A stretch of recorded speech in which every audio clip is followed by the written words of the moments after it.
Hey, today I thought I would share with all of you how I set up myself and how I set up my students, kind of like just a crash course of basic setup according to what I've found to be true for myself and for my students. These are just the basics. I have a whole clinic on this stuff. It usually lasts an hour, so we're going to try to narrow it down to just a few minutes here for YouTube. So, first, three things are very important. We have three contact points: the bottom of the jaw, the collarbone, and the tip of the shoulder.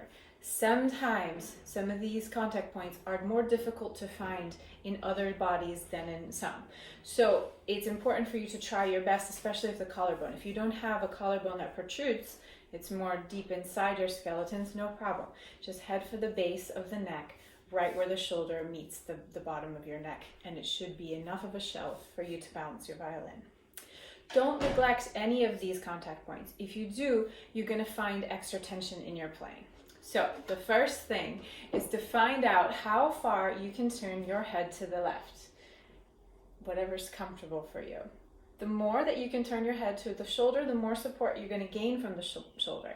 But comfort is key. So if you want to stop here, that's fine. The most important thing that you can do is to find out wherever your jaw hovers over your collarbone, and that's going to make the space between your collarbone and your jaw enough for the size of a violin or viola. So that's where the first two contact points are going to meet.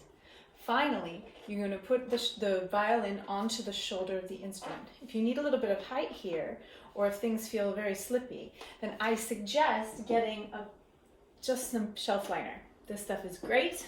It's cheap. You can, if you're not sure what you need yet, it's awesome because you can roll it up. It's comfortable. It's spongy. It will stick to your shirt. All you need is a rubber band, and you can determine what you need. So I'm going to put a little of this stuff just on the tip of my shoulder, right here, on the chin rest side, as far back as you can.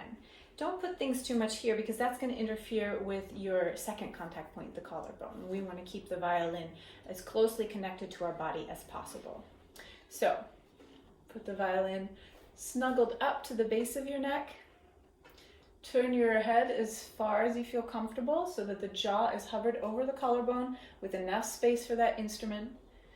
And then make sure that your violin or viola is on the tip of your shoulder, wherever that might be.